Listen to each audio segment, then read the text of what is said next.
Have you ever been around someone who smiled with their lips but not with their eyes? Where something inside you whispered something isn't right?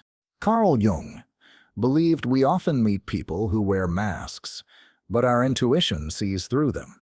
Type "I protect my energy" in the comments if you've ever felt this way. Jokes that hurt more than they heal. You're chatting with someone who makes a comment about your clothes. It sounds like a joke, but it stings a little. Then it happens again and again. Over time, it starts to chip away at how you see yourself. Carl Jung spoke of the shadow, parts of ourselves we deny and bury. When someone harbors unspoken resentment, it doesn't always show up as anger. It shows up in little jabs wrapped in laughter. They'll say, "You're too sensitive," or "It's just a joke," but your spirit knows the difference. The truth is, these micro-attacks aren't about you. They're about something unresolved in them. Your light might be triggering their darkness. 2. That feeling you can't explain. Ever walked away from someone and felt drained, like your mood just dropped for no reason? That's your body reading their energy. Carl Jung explained how we tap into the unconscious energies of others. You might notice they don't smile the same way at you as they do others. Their voice shifts, their eyes dull, their posture stiffens. You can't prove it, but you feel it, and that feeling matters. It's your internal radar, warning you that what's unsaid is louder than what's spoken. 3. A silent race you didn't sign up for. You're excited to share good news, but their reaction feels flat, or even cold. Instead of joy, you sense tension. Maybe they try to one-up you with their own story, or suddenly start copying your style or ideas. That's not admiration, it's silent competition. Jung said envy is often a projection. When someone sees in you what they lack in themselves, they can't celebrate your growth. Instead, they try to match or minimize it. And when every win you share becomes a silent trigger for them to outdo you, you're not in a friendship. You're in a rivalry they've created in their head. 4. Their emotions stay locked away. When you're upset, do they comfort you? Or do they go quiet? Or worse, seem annoyed? Indifference isn't neutral. It's loud in its own way. If someone you care about consistently downplays your emotions, tells you you're overreacting, or always shifts the focus away from your pain, it's a red flag. Jung reminded us that emotional repression isn't healthy. And when others ignore our struggles, it says more about their limitations than our worth. You deserve connection, not coldness. 5. Help that feels like a trap. Some people offer help not because they care, but because they want control. They give advice that sounds wise but leads you nowhere. They help, then constantly remind you about it. "If it weren't for me," becomes their favorite phrase. This is what Carl Jung would call a projection of control. They feel powerless, so they help in a way that keeps you under their influence. Real help doesn't make you feel small. It makes you feel free. 6. They poison the well in silence. You thought this person had your back until someone else told you what they said. "I like her, but she's kind of dramatic." These small, sly comments are not innocent. They're strategic. They aren't shouting lies, but whispering doubts into others' ears. Over time, your reputation suffers without you even knowing why.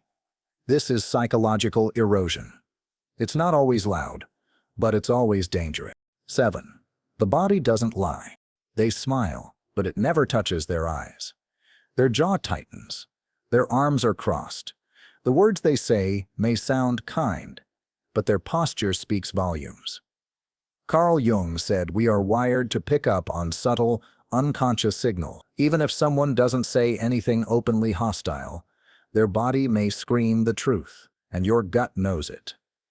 Pay attention to those cues. They often say what the mouth won't. 8. Slowly pushing you out. You used to be invited to everything. Now the invitations have stopped. The group still meets, but you're somehow left out every time. The excuses sound innocent. "We thought you were busy," or "It was last minute." But Carl Jung would say this isn't about logistics. It's about the shadow dynamics of exclusion.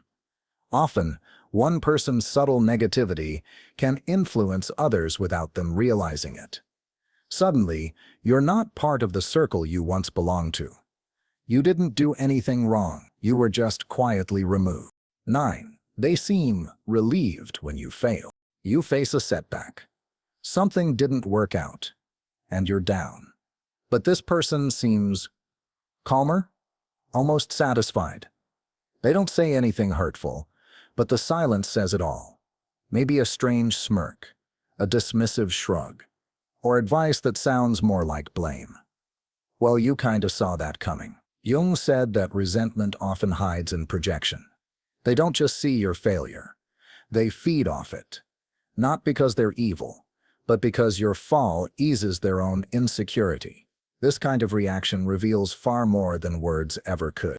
10. Your wins mean nothing to them. You land a new job, finish a creative project, or finally reach a milestone you've worked for, and their response: a cold, emotionless, cool. No excitement, no joy. Just a blank space where support should be. They may even change the subject to talk about themselves. When someone secretly resents you, your success makes them uncomfortable. Jung said, people reject in others what they cannot accept in themselves. If someone can't clap for you, it's because your light shines a little too brightly on their shadows. 11. Help with strings attached. They offer help, but it always comes with a catch. Whether it's a favor, advice, or emotional support, there's an unspoken price. Maybe they expect your loyalty, your secrets, your obedience. If you decline their help, they get distant. If you accept, they never let you forget. This isn't generosity. It's leverage. Carl Jung believed people sometimes use goodness as a mask for control. When someone keeps a scorecard every time they assist you, it's no longer support, it's emotional debt. 12. Using spirituality against you. Here's a subtle but dangerous one.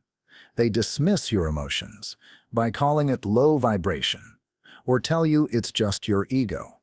Under the guise of being enlightened, they invalidate your pain. You feel confused, like your inner truth is being rewritten. Jung warned us that spirituality without shadow work becomes toxic. True growth doesn't ignore pain, it transforms it. If someone weaponizes spiritual language to make you doubt your instincts, they're not guiding you, they're gaslighting you in disguise. 13. Your intuition knows before your mind does. Sometimes there's no proof, no clear insult, no betrayal, but your gut, it screams. Your chest tightens around them. Your energy drops. Your instincts whisper, something's wrong here. Carl Jung taught that intuition is the language of the unconscious. It notices patterns we haven't logically processed yet. When someone secretly hates you, their energy becomes inconsistent. Their words say yes, but their energy says no. You sense the tension, the coldness, the fake warmth, and no matter how much you try to explain it away, the truth remains. You don't feel safe. So, what now? It's painful to realize that someone you trusted might harbor hidden resentment. Your first reaction may be to confront them, to get clarity. But Jung said the shadow is unconscious. Most of the time, they don't even know why they act this way. So direct confrontation often leads nowhere. Just more manipulation, denial, or blame. Instead, choose to protect your peace. Step 1. Stop needing their validation. You don't owe anyone access to your joy, your dreams, or your heart. Step 2. Create distance. Don't share personal details. Keep conversations neutral. Withdraw your energy, not out of hate, but out of self-respect. Step 3. Strengthen your own light. Build your self-esteem. Ground yourself in mindfulness. Fill your life with people who genuinely support you. You are not paranoid. You are perceptive. You are not overthinking. You are awakening. In the end, trusting your intuition isn't about isolating yourself. It's about becoming wise in who you allow near your soul.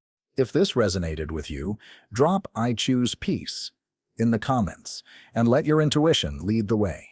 Don't forget to subscribe, hit the bell, and keep walking this path of inner awareness. You deserve relationships that lift you, not ones that quietly dim your light. See you in the next video.